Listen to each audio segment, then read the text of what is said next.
Ladies and gentlemen, for a more authentic presentation, portions of the program you are about to hear were actually recorded on the scene. The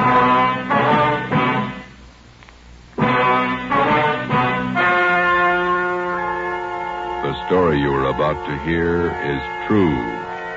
Only the names have been changed to protect the innocent. Fatima Cigarettes, best of all long cigarettes, brings you Dragnet.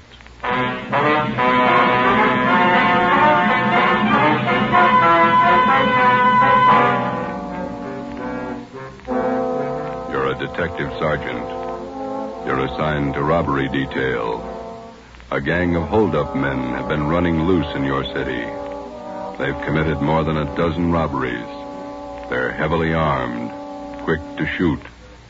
Your job, stop them. If you want a long cigarette, smoke the best of all long cigarettes. Smoke Fatima. Fatima is the long cigarette which contains the finest Turkish and domestic tobaccos superbly blended to make Fatima extra mild. And that's why Fatima has a much different, much better flavor and aroma than any other long cigarette. That's why Fatima is doubling and redoubling its smokers. So, if you want a long cigarette, smoke the best of all long cigarettes. Smoke Fatima. Dragnet, the documented drama of an actual crime. For the next 30 minutes, in cooperation with the Los Angeles Police Department, you will travel step by step on the side of the law through an actual case from official police files. From beginning to end, from crime to punishment, Dragnet is the story of your police force in action. It was Saturday, July 21st. It was hot in Los Angeles. We were working the night watch out of robbery detail. My partner's Ben Romero. The boss is Thad Brown, chief of detectives. My name's Friday. I was on the way back from the record bureau, and it was 6:55 p.m. when I got to room 27A. Robbery detail. Hi, Joe, you ready? Let's go. Where'll I dump this top coat? There. It's too hot out tonight for that. Yeah. The rest of the guys take off already? Yeah, we better hustle. How many men are working this thing tonight? Must be at least 50, covering every drugstore in the South Central area. Which one did we draw? Naomi in South Alameda, Rex Pharmacy. Yeah. Parking lot across the street. We can cover the pharmacy from there. We better check out a Thompson from the business office first, huh? It's a good idea. We might as well be ready. They are. Who got the tip the gang was moving into the south end of town? Johnny Powers, one of his informants. Okay, here we are. Business office, Blair. Yeah, I'll take care of it. Thanks. Hey, Blair, do you want to check out a Thompson for us? Okay, Friday. Heavy duty? Yeah, kind of. There's a sign-out book. Thank you. Hey, you might as well give us a shotgun while you're at it, Blair. Okay. Check these out for an hour. Sounds like a busy night for you fellas. Maybe. Thompson's okay. So the shotgun. Want to sign up for the shotgun too, Joe? Yeah, okay. One Thompson submachine gun, one shotgun. You got those serial numbers there, Blair? Yeah. Thompson 67811. 67811. Yeah. Shotgun 655228. 5228. Okay. Signed, Joe Friday. Serial number 2288. Ben Romero. What's your serial number, Ben? 2633. Oh, yeah. 33. 6 shells for the shotgun, 50 shells for the Thompson, okay? All right, I'll sign for him. Okay. Gang's pretty rough, I understand. Gun heavy. Yeah, that's what they tell us. Okay. Here's the book, all signed. Okay. Here you go. A lot of firepower there. Yeah. Hope you don't have to clean them when we bring them back. We went down to the basement of the city hall, picked up our car, 80K, and drove out to Naomi and South Alameda streets. We located the parking lot and pulled in. There were 4 other cars parked in the lot so we wouldn't be conspicuous. Ben and I got in the back seat out of the light. From our vantage point, we had a clear view of the entrance to the Rex Pharmacy across the street. We had the shotgun and the submachine gun on the seat beside us. We listened to the calls coming on the radio, and we waited. 13J, stand by. There's no cooler here than biz in the office. Yeah. Hot and sticky, huh? Yeah. Paper says it's going to be worse tomorrow. Roll down your window, will you, and get some air in here? Yeah, huh? The pharmacy isn't doing much business. Not more than a dozen people in there in the last hour. No soda fountain, I guess. Sure is hot. You have to talk about it, huh? It helps. What time you got? 10 minutes to 10. No smoke? No, thanks. Yeah, I'll get it. That gang's gonna show up here. Wish they'd get it over with. Fellas might have got a bum tip. Well, the gang hasn't missed a weekend for 2 months. I wonder how much time the average cop spends waiting. I don't know. Put it all together and make a fine vacation. What do we do, sit this out till the pharmacy closes? Yeah, 2 a.m. Sure is hot. Yeah. Midnight came and passed. The traffic on South Alameda thinned out. Only an occasional customer entered the pharmacy across the street. Ben kept complaining about the heat. We waited. Well, that's it, Joe. There go the lights. Drugstore's closing. Yeah, guy's locking the doors. There he goes. We might as well shove off, too. Yeah, let's get in the front seat. There's not much call for this shotgun tonight. There's no use checking it in. Same duty to mine, eh? Attention all units. All units in the vicinity of 8th Hill, on the corner of Hill and Geneva Alley, the 211 and shooting. Code 3. Hit the light. Yeah, come on, let's roll.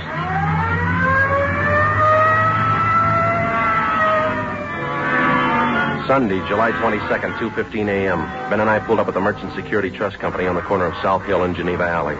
2 patrol cars were already on the scene, and 4 uniformed officers were trying to keep back a crowd of people who had gathered at the top of a flight of marble stairs which led off the street down one flight to the bank's ninth depository.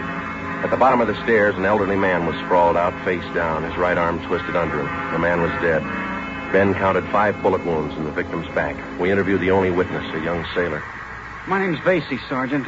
Don Vasey, quartermaster, 2nd class. Here's my ID card. You saw the shooting, Vasey? I was about a half a block away. I just came out of the bar down the street there, the Top Hat. Yeah? Had a couple of beers, then I left and I started walking back to the hotel. When was that? About 5 after 2. Mm-hmm. Go on. Well, before I got to the corner, I saw this man ahead of me. He crossed the street and headed over for the bank. Then this car pulled up and some guys got out. They ran over to the man and it looked like they were frisking him. Yeah? All of a sudden, I heard shots. The man ran for the stairs here, and it looked like he stumbled and fell. A bunch of guys jumped back in the car and drove away. What'd you do then? Well, I ran up to see what I could do for the old man. He was lying down there where he is now. Nothing I could do for him. I yelled for a cop. Did you get a look at the men in that car? No, I just saw him from a distance. 4 of them, maybe 5. What about the car? Did you see the license number? The last couple of numbers, that's all. 699. Couldn't see the rest. Mm-hmm. What was it, a coupe or sedan? A sedan, maroon color. It was a Pontiac, either a 1940 or 41. You sure about that? I used to own one back in Delaware, 1940 model. I sold it to my brother when I went in the Navy. I'm sure all right. And you're sure about the number of men in the car? Oh, yes, sir. 4 or 5, no more. I see, thanks. Well, will you drive back to the office with us and give us a full statement? Sure, Sergeant. Anything you say. You can wait in the car, Vasey. We won't be long. Sure. Well, what do you think? I don't know. Drugstore gang? Said there were 4 guys. Could be. No description. Maroon car. 3 numbers off the license plate. Pretty thin. Yeah, looks like a hard summer.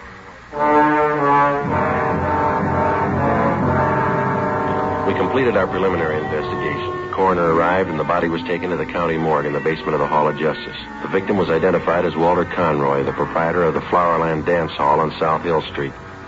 Together with officers Fremont and Hurst from homicide, Ben and I spent most of Sunday tracking down employees of the dance hall and interviewing them. We sent a rush teletype to the Department of Motor Vehicles in Sacramento containing the partial license number, plus our scanned information on the car, which the suspects drove.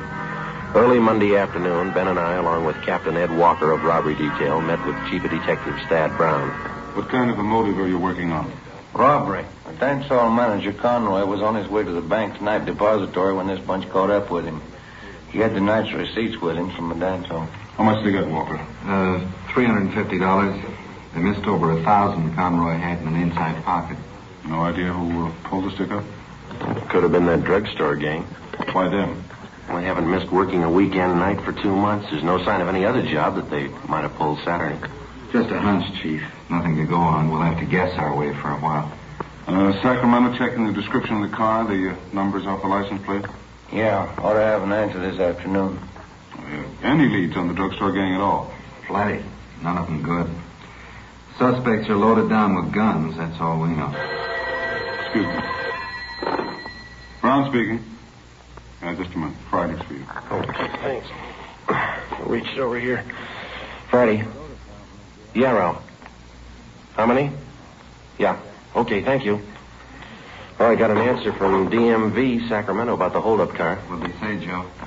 Well, they looked up the possible combinations of 1940 or 41 Pontiac sedans with the number 699 in the license plate. Yeah? 123 possibles to check. Not much choice. No car of that description on the hot list. The killer might be the legal owners. 123. Well, even after we check them, we still might not have the right party. That's right. If we got a better lead, we'll work on it. Nope. Well, then ride this till it falls apart. For the next 13 days, Ben and I, Fremont and Hurst from homicide, plus a half a dozen other men, hacked away at the list of 123 car registrations, any one of which could have been issued to the holdup car. The color of the sedan didn't help us much to start with, since California vehicle registrations do not include the colors of the cars. After 14 days of gradual elimination of possibles, the field was narrowed to 6, then 4, and then 2. August 6th, Monday, 5:30 p.m. Ben and I were called to Thad Brown's office. Gentlemen, you check out that last possible yet? About 20 minutes ago. It didn't pan out. What about Hurst and Fremont? They had one left. Right here. Could be the answer. Yeah. 1940 Pontiac sedan, license number 4XA699. Last registration, San Diego. Sounds good. We teletyped to San Diego police. They say the car's been sold to a woman out in Santa Monica. Anyone checked her? Well, that's what I want you two for. San Diego and Santa Monica. Well, it's in the right area. Can't afford to miss now. I hope it's the right one. Well, it's got to be. Check it. Ben and I checked the woman in Santa Monica, Mrs. Fielding. She told us that she had sold the car 6 months before to a friend who lived in Bakersfield. We contacted her friend. He told us the car had been traded in by him to an auto dealer in Pasadena. We checked the dealer. He said the car had been sold off his used car lot 2 months before. The new buyer had given his name as Emil Thurston. 2 names were given as reference, Lloyd Newton and John Lacombe. We ran a routine check through the record bureau.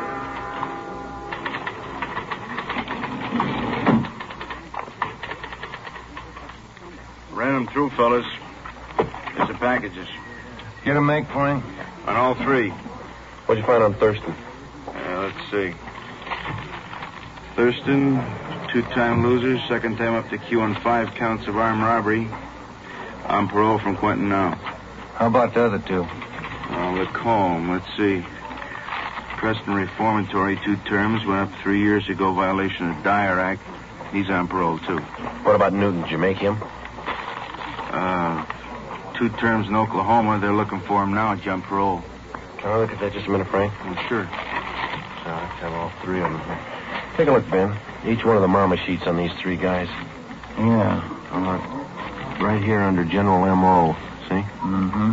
Thurston, heavily armed at time of arrest. Yeah. This one, Lacombe. Huh? Heavily armed. This one on Newton. Same thing. Gun happy. Yeah. Come on. At the time he purchased the car, suspect Emil Thurston listed his home address as 1517 North Hoover Avenue. Previous robbery victims positively identified Thurston and his companions. At 1517 North Hoover, the landlady also identified Thurston and his companions as tenants. She told us they drove a red sedan and they parked the car at a Temple Street garage. An immediate stakeout was placed on the apartment house, and we started to canvass of Temple Street garages from Hoover Avenue down to Rampart Boulevard. At 4 p.m., Ben spotted the car in Donnelly's garage on Temple Street near Michigan Drive. The garage attendant told us that the owner of the car had given his name as Emil Thurston. We showed him the mug shots. Yeah, used to park his car in here a while back. Then he came in yesterday morning with these two guys and said he wanted a paint job. Doesn't look like he needs a paint job to me. They offered me $20 extra if I do it in a hurry. He wants the car painted green. When's he going to call for the car? About 10 o'clock tonight. These jobs take time. He's not going to like it if the car's not finished. He won't like it if it is. Come on, Ben.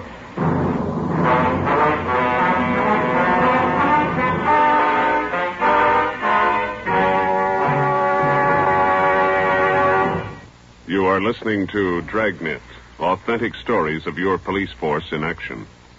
Now, here is an authentic report from Fatima Cigarettes. In 1949, Fatima doubled, tripled, and quadrupled its smokers.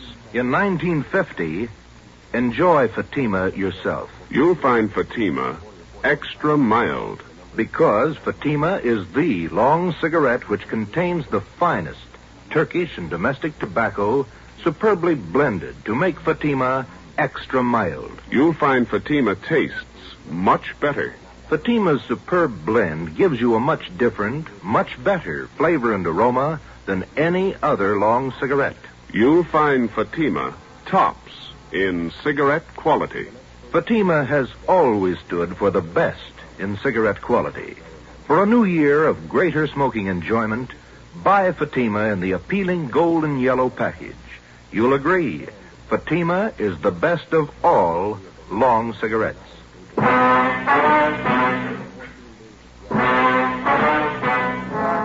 7 p.m. Tuesday, August 7th. Chief of Detectives Thad Brown and Captain Ed Walker swung the entire robbery detail into action. The stakeout at the apartment house on North Hoover continued. An additional detail of men was stationed in a vacant store on Temple Street directly opposite Donnelly's garage. Donnelly's garage was a small family outfit, and the only spot from which we could cover it thoroughly without being seen was from a large paint locker set up against the right wall. The garage man cleared enough room so that Ben and I could fit into the locker in a half-stooped position. 2 small latches were rigged up so that we could pull the doors closed from the inside. 4 ventilation holes at the top and bottom of the doors provided us with peepholes. At 8 o'clock that night, Ben and I took our places inside the locker. The trap was set. We waited. Can you see all right, Joe? Yeah. It's hot in here. Stale air. It's a tight fit. I'm getting a cramp in my shoulder. Yeah. What time did that garage man say he closed? 11 o'clock. There's lousy paint smells. Stuffy, man. They had car pulling in. Can you see the driver? Wait a minute. It's nothing. Somebody getting gas. Hope they show up. Wouldn't want this to go on another night. Well, don't count on it. Foot's going to sleep. Why don't you stand still? What time you got? Let me see. Get the light on in here. 10 minutes to 9. Thanks. The popular conception of the working detective rarely includes a glimpse of his everyday run-of-the-mill duties. Filling out forms, conducting interviews, or waiting long, monotonous hours parked in a car or standing half-crouched in a garage paint locker. It's slow, dull, and tedious, and it's 95% of the police officer's job. By 10 o'clock that night, there was still no sign of Thurston and his friends. The cramped locker got more cramped with the passing minutes. The air was thick with paint fumes. We waited. At 10:55, a taxi pulled to a stop in front of the garage. 3 men got out. You see him, Joe? Wait till they step into the light. There's another guy still in the cab. Here they come. There's the first guy. Yeah, it's Thurston. Fourth guy's getting out of the cab. That looks like Newton, doesn't it? That's him. Yeah, it's Lacombe right behind. Fat guy. Here they come. You sure do look the part. All right. Unlatch your door, but don't open it. Yo.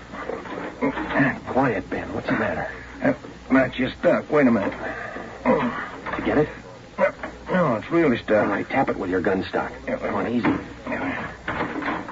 There. There it is. It's loose. Good. Can you see where they are now? Yeah. Talking to the garage man. Stop looking this way. Now, they just stay that way, huh? You ready? Okay. Don't tip them off till we're right on top of them. Let them get away from that garage man, huh? Right. All right, let's go. Approximately 25 or 30 yards separated us from the suspects. I glanced across Temple Street at the vacant store where Thad Brown and the other men were staked out. 25 yards is a long way to walk when you're approaching a murderer, and you know that he won't hesitate to kill you in order to escape. Ben flipped the safety off the machine gun. We were almost halfway across the garage, 15 yards away. Thurston turned and saw us. Look out, Joe! Stop them! I got one of them! They ducked behind the car, went up the stairs, 3 of them. Come on! Where do they go? Up the stairs. Over!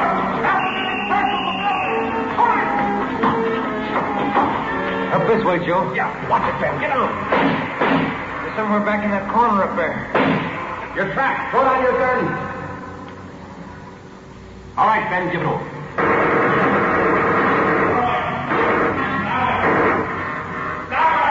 Throw down your guns. Throw them down.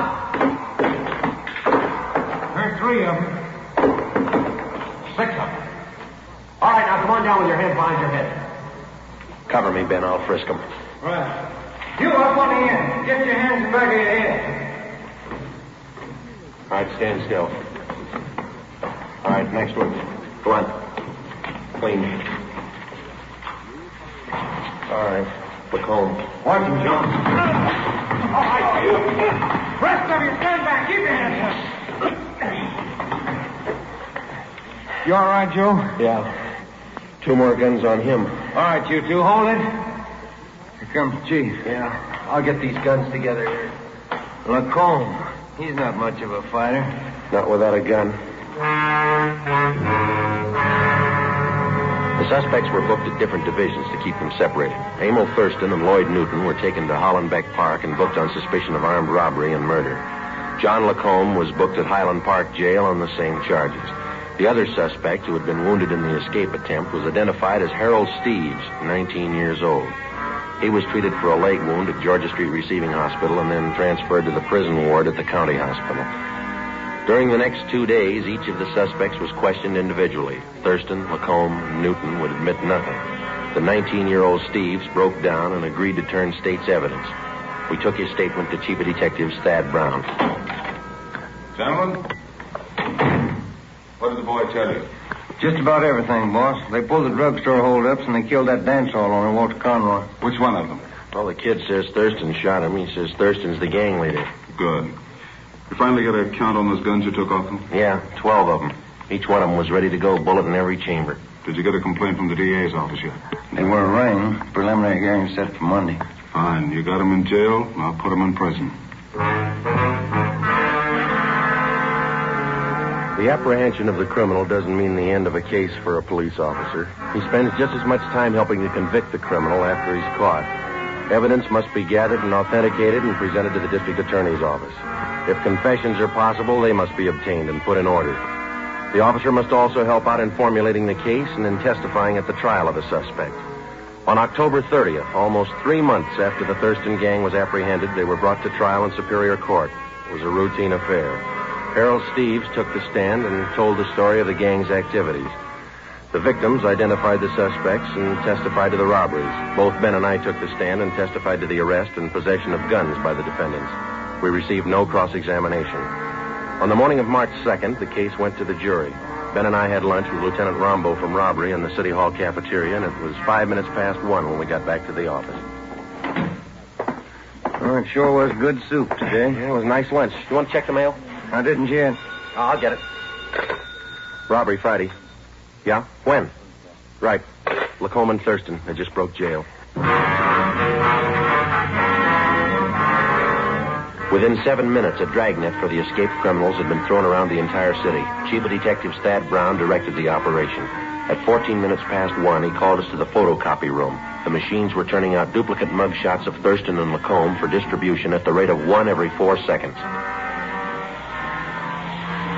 You want us to stand by, Chief? For the moment, yeah. We got all the help we need on the street. How'd they pull the break, anyway? Slugged the deputy when he brought in their lunch. Used a steel leg from one of the benches in the prisoner's tank. Yeah? They beat the deputy right into the ground, but he held on to Newton. He didn't get away. How'd Thurston and Lacombe ever get out of the building? He's a real freak. They slugged the elevator man and got down to the basement. The right then, an ambulance crew was wheeling a body into the morgue. The attendant left the ignition keys in the ambulance. Shouldn't be too rough to track them if they're in an ambulance. Tougher than you think. How those copies coming, Frank? Fast as we can make them, Chief. Have another batch for you in a minute. You had any reports at all yet, boss? Couple. They're moving fast. Frank, you want to get that? I can't see in this dark room. Yeah, I'll get it. Yeah? Chief Brown in there? Yeah, come on in. Now, Walker, what do you got? Kill that dryer, will you? Oh, yeah. Now, what do you got? Gas station out on Sunset. Lacombe and Thurston just held it up. We picked up our car in the City Hall garage and drove out to the service station on the corner of Sunset Boulevard and Lorraine Drive. Detectives Ruiz and Stromwall from robbery were already on the scene. The two escapees had abandoned the ambulance there, robbed the station of $56 in currency, and stolen a 1938 gray Packard coupe, license number 7 Robert 6336. We left the station and started to cruise the area. It was 1:55 p.m. Attention all units. Attention all units. Get it up, Joe. Yeah. 6380 North Sunset at 211 in progress. 6380 North Sunset at 211 in progress. Code 3. This is the 6100 block. Yeah, come on. At 6380 North Sunset. Yes, look. Maybe. Push it.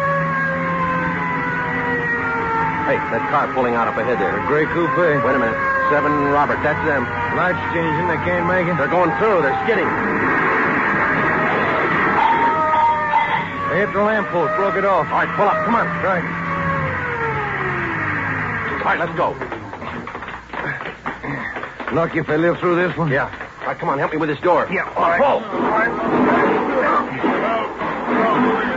All right, can you take him? Yeah. I'll get Lacombe. You look okay? Yeah. Get Thurston out of here. Right. Come on, you. Come on. All right, Lacombe, come on. I'll give you a gun. I'll kill you. Oh, sure you will. Come on. I'll kill you. All right, don't try to walk. How's Thurston, Ben? Seems okay. Couple of scratches. All right, sit down over there. Lacombe slugged the guard. It's funny. They don't look very tough. They can't play their part. They haven't got their guns. The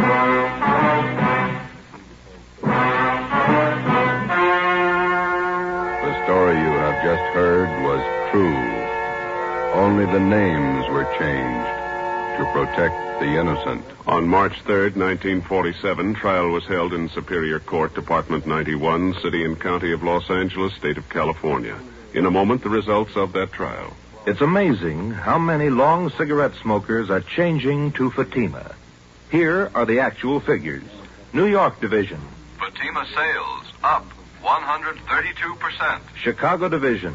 Fatima sales up 453%. Los Angeles Division. Fatima sales up 545%. Yes, in 1949, more and more smokers discovered that Fatima is the best of all long cigarettes. They found Fatima extra mild. They found Fatima has a much different, much better flavor. They found the name Fatima means the best in cigarette quality. In 1950, enjoy Fatima yourself. Best of all long cigarettes.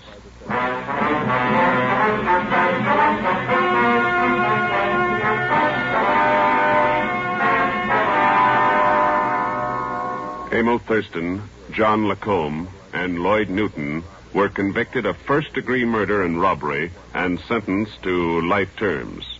For turning state's evidence, 19-year-old Harold Steves received special consideration. As a result of the jailbreak, Thurston and Lacombe were convicted of assault and escape. They are now serving life terms in the state penitentiary. You have just heard Dragnet, a new series of authentic cases from official files. Technical advice for Dragnet comes from the Office of Acting Chief of Police W.A. Wharton, Los Angeles Police Department. Dragnet honors the city of Pasadena, state of California, and the men who make up the Pasadena Police Force, another of America's great law enforcement agencies. One of these men, Chief of Police Clarence H. Morris, traffic specialist and veteran police administrator, dedicates his life to making yours more secure.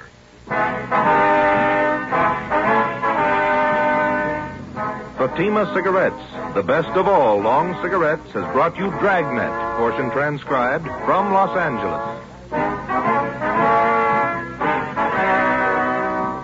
Be sure to hear songs by Morton Downey tonight on NBC.